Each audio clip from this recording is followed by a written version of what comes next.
Hi everyone, it's Pedro Baez, Go for Glory Stable.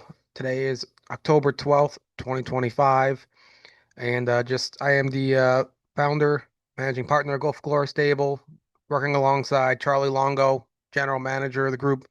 And uh, yeah, with that being said, this video is we're gonna combine everything in all in one um, for this week, even though it's actually a pretty one of our best weeks in history.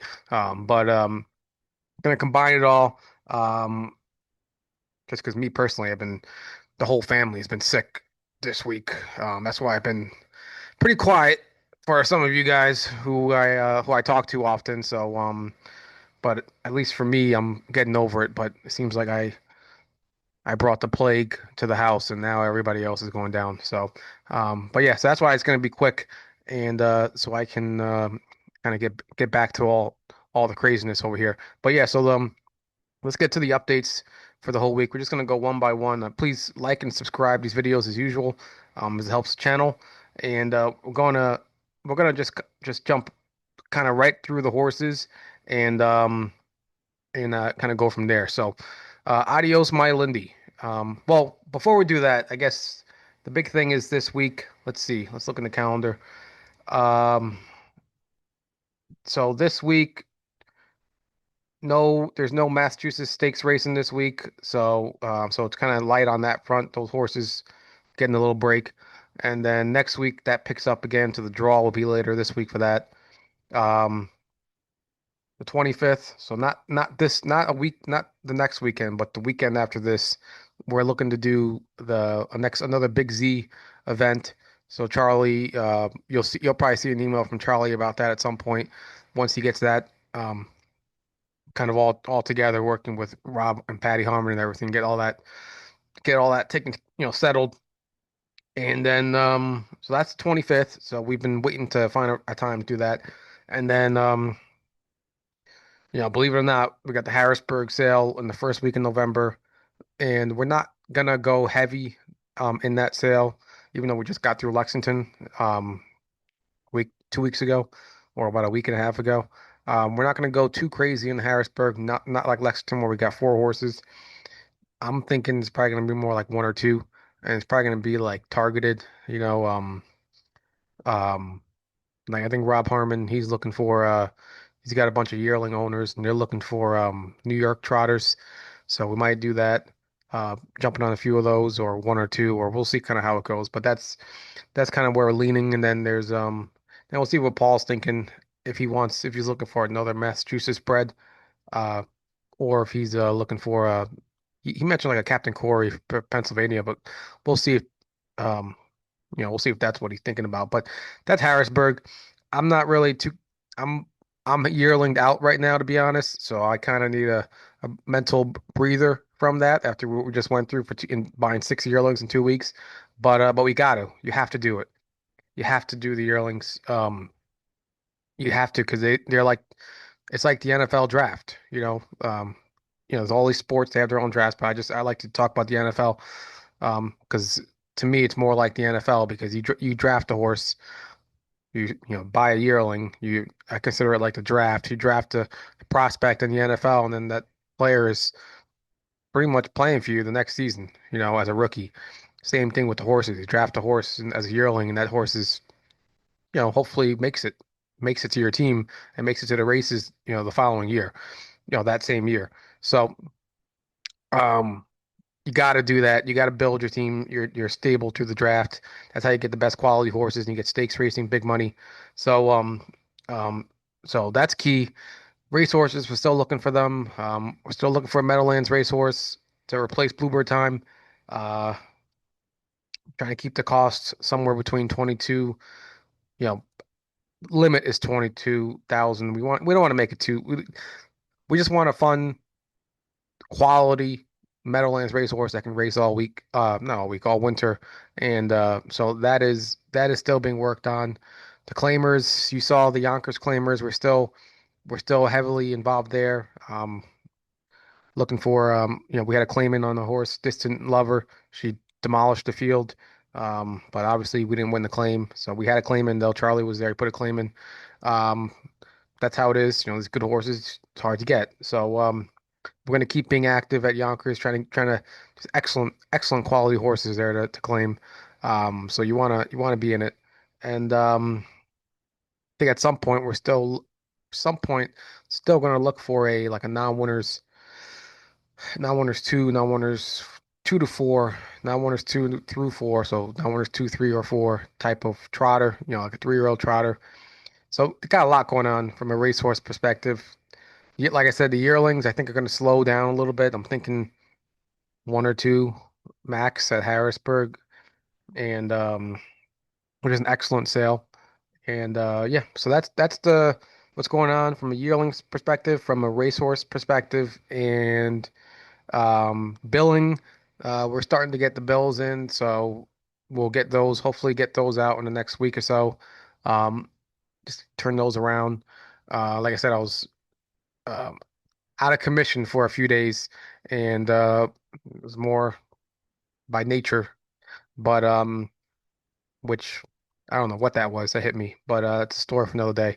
And then uh, what else? So that's about it. So let's get jump right into the horses. So Adios My Lindy. So she some of these horses we actually have replay, so we'll jump right to it. She actually was right off the bat. We're starting with the horse that got us our biggest stakes win of the year.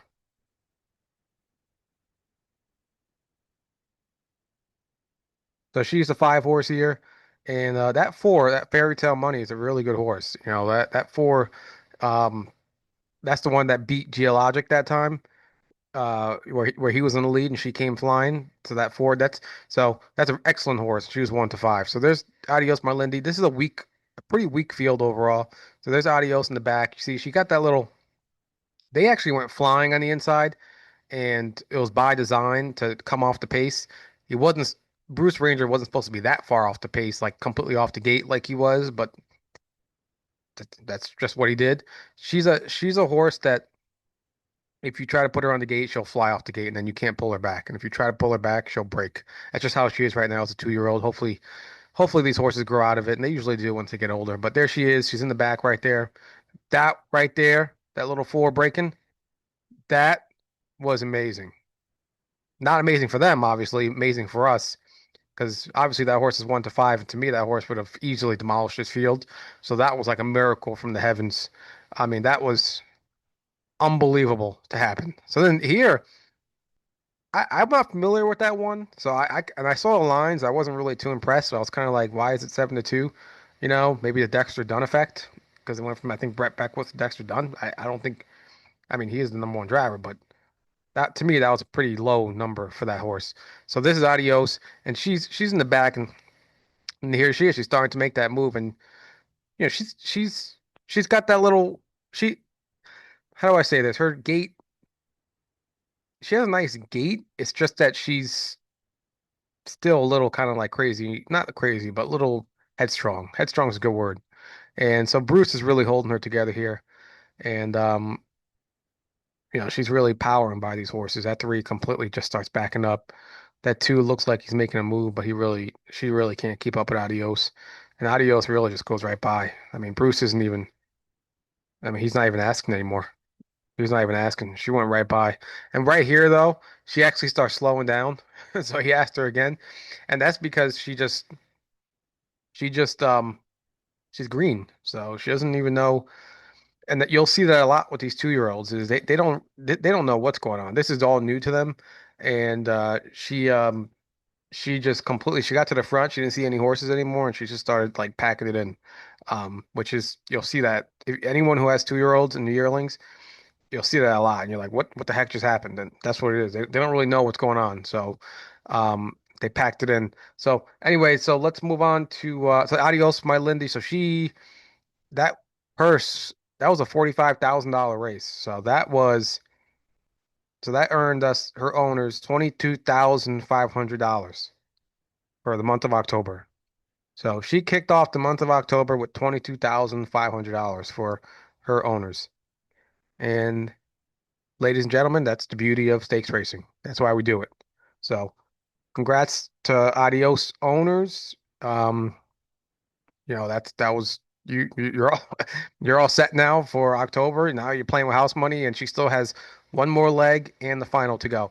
Now she's in a very difficult division, so all likelihood she's going to be racing versus killers again in the next division and killers in the final. But that right there, she's she's in good shape, and she's a really good horse. So she's already been at 56 and 2, so she's excellent. She'll get better. She'll only get better. So, Adios Marlindi, we had to kind of that was a good horse to kind of start on. So that's the beauty of Massachusetts and um small fields, and it's a it's a nice place to race or to have an option to race too. So that's why we bought so many mass spreads. So next up is Artist Best, and he came in seventh yesterday. I actually was was did not see well saw a little bit of that race live. I was kind of bedridden at the time that Friday watching it. And yeah, he just when I saw him not get off the gate and it was like seventh to start, I was like, oh my goodness. It was like deja vu all over again. And you know, the race went in 52 and 2, and I think he was clocked in at 53 and 2. So he was still clocked in pretty fast. Um he was still clocked in pretty fast, but clearly wasn't fast enough. And basically he was on the left line a little bit, and 53 and 2 is still pretty good. Um, but you know, we sent him up there to Burning Downs, which is not a big, not a big money track, and you send him up there, you're expecting to basically be 1-2 every time you race. So that's my expectation if we go to Vernon Downs. I'm just going to be honest with you. And so that to me was unacceptable. So he's getting some work on his forgot what it was. It was he's gonna get some vet work done, but we're gonna wait until Meadowlands with him and bring him to Meadowlands and kind of bring him back to those Trackmaster races or some races that he fits well over there. Vernon Downs, that's just for a race going in 52 and 2 for $4,500. It's like why even bother? Like why would you even bother for racing for $4,500 for a race the horses are going in 52 and 2? So I mean, we're gonna go to Meadowlands and wish Vernon Downs a goodbye for a bit with Artist Best. Like I said, he still raced well, 53 and 2, but he was so far back, it's nothing. He really couldn't do anything. So that's the story with Artist Best. He will get that work done, and then he will be looked. And then I think Meadowlands opens this upcoming weekend on the 18th, I believe. So I think they only have a Saturday racing, so we'll see if he's going to be in there or for the week after. But that's his story. His plan is now he's going to be at Meadowlands the rest of the way. So that's Artist Best. Let's go to the next horse.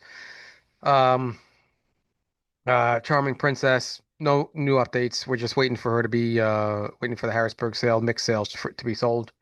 Um, we're gonna move on to Anola. She should be coming back to Big Z soon. I gotta check with Rob, see exactly when, but she should be back to she might be there already, but she's gonna be back to Big Z or is already there, and then she's just gonna be jogging, and then hopefully be back at some point in either probably late November or we'll see, late November, probably early December or something like that, which is perfectly normal, and she deserves it. She hasn't gotten a break in a while, and so she deserves it. How hard she's been racing. It should be nice and fresh for the winter when all the horses are kind of getting tired and everything. That's what you kind of want. So, and she's really getting really good, well-deserved breather. So that's Nola. Um, Aaron, Aaron is in to go on Tuesday at Pocono Downs. She has a 12.5 tag, but her allowances, I think she's available to be claimed for like 18,000 something. Can't remember the number. And just a good spot in there. At this point in the year, it's a lot of people are not really looking to pay that extra 25% for 4-year-olds for the allowances. So we'll see how that goes. But She's just a horse. She's a horse that just she kind of needs that little bigger track at Poconos right now. That she doesn't have the gate speed to kind of fly off the gate at on the halves that you need, and around those turns, she's it's like it's weird. Some races she'll be flying around those turns, and some races she kind of slows down. And lately she's been more slowing down around those turns. So Poconos will help her out in that regard. So she's 4-1 morning line, and I'm curious how she does in there. The two posts isn't the greatest in the 5/8 because horses on the morning outside can kind of get a jump on her, but it's good enough. So that's Aaron, and let's Geologic. We can go to Geologic next, and he also had a big money race.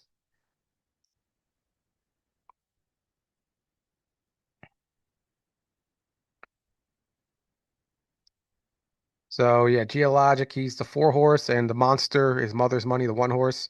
And I mentioned Dexter Dunn earlier. I forgot to mention. So basically, it looks like let's just talk about the horses first. So there's Geologic. He's the 4 horse. He's jumping to the front, and he has excellent gate speed, especially for 2-year-olds. So I'm curious how that develops as he gets older. But he really, gets his nose in the gate and pops out there. Like and he, he'll, he'll battle out there. So right now, though, you see he's kind of trotting a little hard. So what I'm trying to say is sometimes if you get him out like 28-1. Sometimes if you get him out there and you get him out to the lead, he gets kind of like adios my Lindy, a little bit headstrong. But he does come back. Like if you do pull him, he does come back, but you see he's not coming back all the way. That Yannick is trying to grab him to bring him back a little bit to rein it in. But Geologic is he's he kind of wants to go. So that's what you want. So he's going pretty hard. 57-2 is pretty dang fast for 2-year-old trotters. And he's flying, but then eventually Yannick did say he did start coming back, and so he did come back, and that's what you want. You don't want runaways, and when I say runaways, there are some horses that are uncontrollable. You get them to the front and you can't stop them. They go as fast as they possibly can, then they just completely stop and back through the field. You'll see that every now and then. He's not one of those, but he does get a little bit headstrong right now when he gets to the front. So they'll work on that, and that it'll improve over time. But here's that we're in the front and it looks like we're home, and then all of a sudden that Mother's Money, who's you know he's something else. That horse. I think we're going to see more of that horse later on in the big races. Dexter just kind of goes right on by. I mean, he's a big horse. He's international money. That's why we actually got 4 international monies with Paul Kelly yearlings. And there's Geologic right there next to him, 55. I think he was like in 55-1 Geologic, which is excellent, excellent. Um, huge purse, huge purse, $18,750, and that's the second time he picked up $18,750. So well done to all the Geologic owners. Um, when you get these yearlings, you don't really know what they're going to be. That's kind of the beauty of it. Some of them make it, some of them don't make it. And Geologic is an example of he was a expensive one to us. There's more expensive out there. There's $300,000 yearlings, but from our perspective, he's expensive at 82,000. And he you know, he was worth it. He's worth it. So it's one of those things where if you didn't take the shot, if you didn't take the shot, right, I call it taking the shot with that horse. Um, and jump in there with 82, for an expensive $82,000 horse, you wouldn't be getting this reward. So, everybody who's on Geologic, just keep hanging in there. You got yourself a good one, and let's just kind of hope it keeps going. So he's got a break next week, and then we'll see how the draw goes this week for the following week. He's doing great. He's excellent. He should do well. He should do very well even next year too. So let's move on to going to Vegas. And she just turned out similar to Charming Princess. She'll be in the sale. Just Harrisburg sale, mixed sale. Um, just Rose's luck. She just had 7 post this past week. Was never able to even get in at all, and then she actually finished strong, 56 flat. That's all you can ask for, but you know half mile tracks, you've all seen it by now. We race at Yonkers, Saratoga a lot, so Monticello, but more Yonkers, Saratoga. You draw 6, 7, 8. If you don't have a monster, it's really tough. So she just followed them around, tried to get a piece. Finished strong, but couldn't. 56.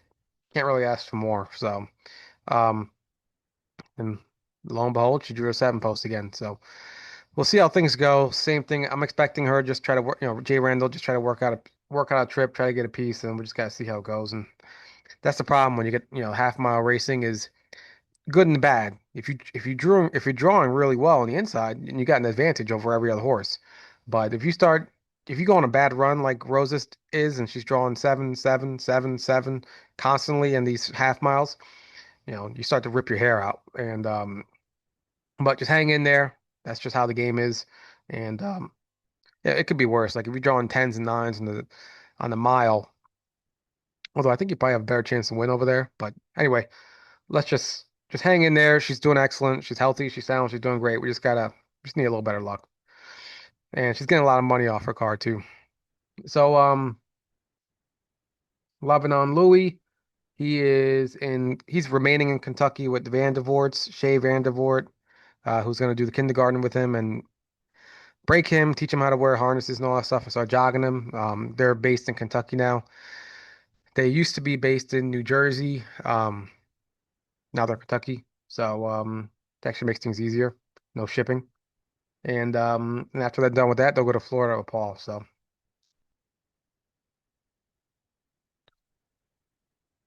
that is Lebanon Louis. Ma's always right. Uh, the International Money filly, the really nice one we got from Lexington, same story.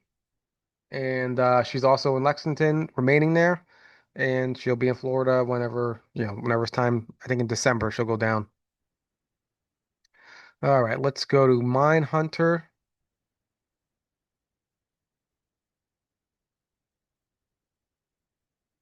Probably should have started with him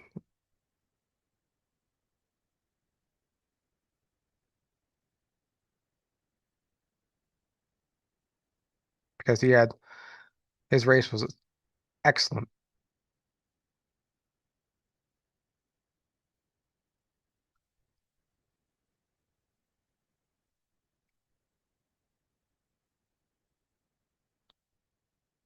All right. So Mindhunter is the 5 horse right here. Brent Holland. This is a non-winner's $10,000 race, condition race with because he had some money off his card, so he fits here. And he didn't get off the gate here, and I was kind of a little bummed out about that, but as you'll see later, it actually worked out.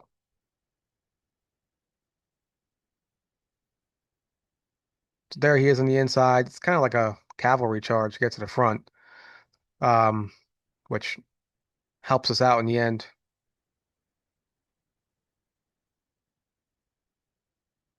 Diego's 1-5 shot. We knew he was going to be tough going in. Brent Holland, he knows my hunter so well. That's why we actually, this is the first race back after that bogus lame scratch. It was not lame, by the driver last time we were at Yonkers, and Brent Holland, we let him know the horse is fine, same horse. So just drive the horse like you always drive him, and that's exactly what he did. So there's my hunter, 56 flat first half. That's pretty quick. Now this move was a big boy move. First over from the 5 hole, and our boy's flying. I was hoping we get some type of cover, but sometimes you gotta just do all the work. But he's putting it all on his shoulders right here. This was very impressive. This right here, I actually thought we were gonna win this race. Right here, I was like, holy crap, we're about to win this race. We're gonna go right by this too. And then Jason Bartley, you see, he saw us, he kicked out the earplugs, and he was like, and then his horse kind of jumped a little bit, and now he's asking him. So, yeah, Diego had more, but my hunter put a big scare in him. It was definitely a two-horse race here, and he was excellent. He was possessed. I say he was possessed. He was excellent. So he raced. I think he went in like 52 and something like that. Nice little check of 47,500.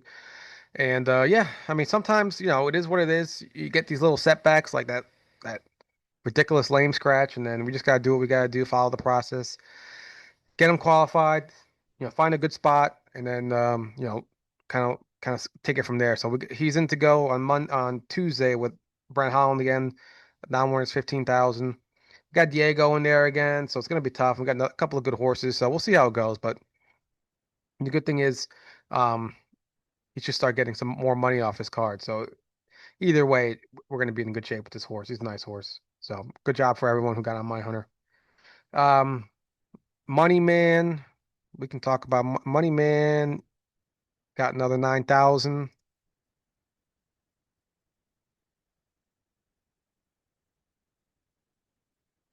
Let's go to his race.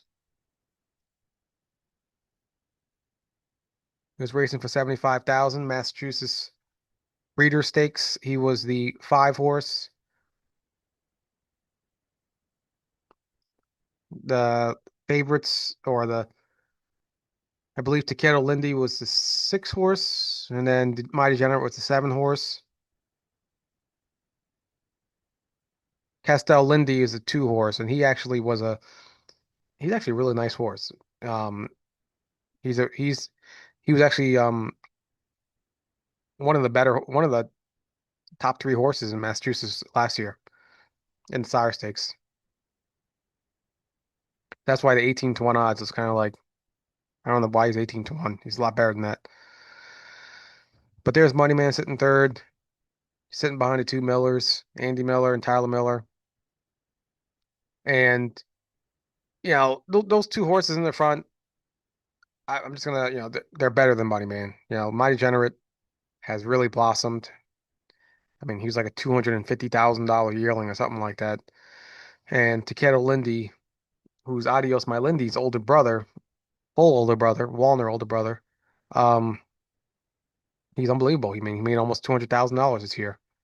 So, um, there's no shame in racing against those horses. Um, Money Man, we got him for a bargain, 45,000. You look at that now, you're like, how did we get him for 45,000? But he had a horrible name. I will say that his name when we bought him, his name was um Just Touch It. So Just Touch It was his name.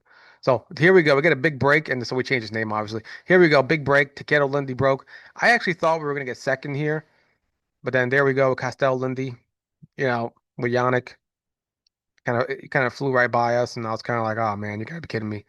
But like I said, he was an excellent horse last year, and he's a very good horse. There's no shame in losing to that horse. So we got third. It's almost like it's deja vu right now with Money Man. He's getting third, third, thirds. That's what happened last year. He got third, all three legs, third in the final. Third, third, third, third.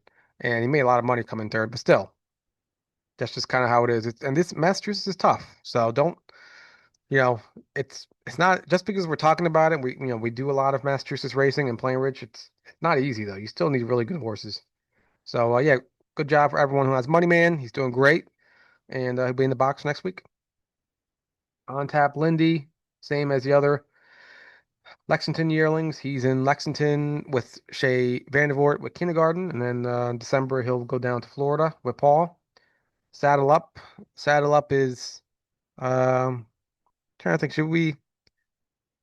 Yeah, we could do his race. Saddle up.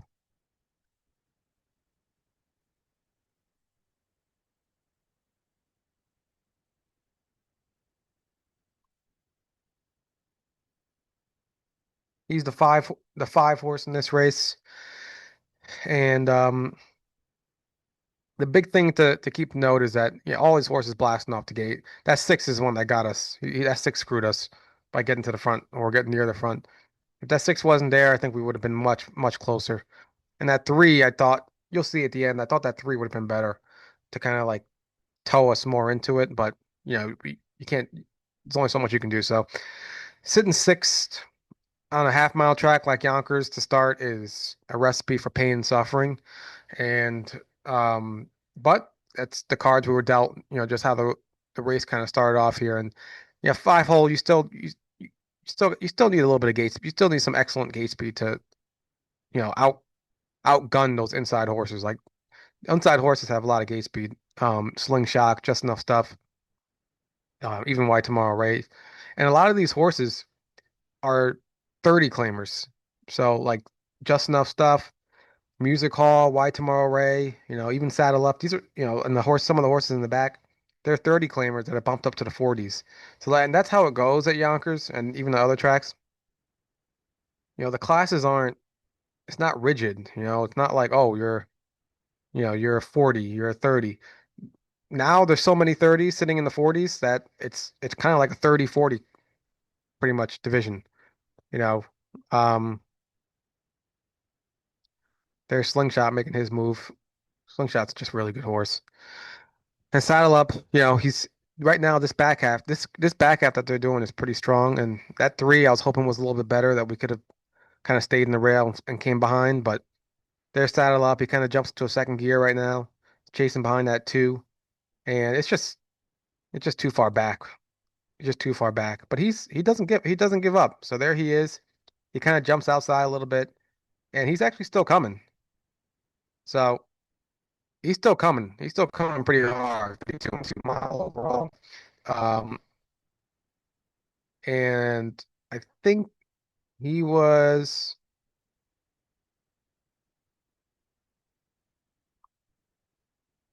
they chartered him 58 to they chartered him with a 55 and one back half. He had the fast except for this 8 hunger strike, which I don't even know where he was. He had he had the one of the fastest last quarters and 55 and 1, so he had one of the fastest back halves. I'm not sure what this 8 had. Let's see, 58, 59 and 1. No, this 8 they charted this 8 as having the Herculean back half, which I'm not too sure about that one. But anyway, he had a 55 and 1 back half, which was excellent. I mean, you really can't ask for more than that in a half mile. So no shame in that whatsoever. So he's in to go. He's got the 1 hole. We got Colin Kelly again. So to me, it's all about, we gotta defend that rail. We gotta be no worse than 1-2 at the half. That's my view. He's gotta go all out. He's gotta go all out. Let that slingshot get to the front if he fights, and that's about it. Like if we're sitting third, man, it's gonna be painful. I mean, I think we can still get a piece if we're sitting third, but boy, I would love to be on the lead or be second. But it's out of our hands. We got Colin Kelly. He's driven this horse very well multiple times, and he's second time for us, so he knows how fast the horse close. So we'll see how it goes. All right, so Scene Lindy, um, she's same as the other Lexington horses. She is um, in Lexington with Shea Vandervoort, and we'll be going to Florida with Paul in December. And next horse is Seven Seagrams, and she is doing well with Rob. Just her and Solar Queen just jogging right now and just getting their work in. They're true professionals and they're accustomed to it now, so they're doing great.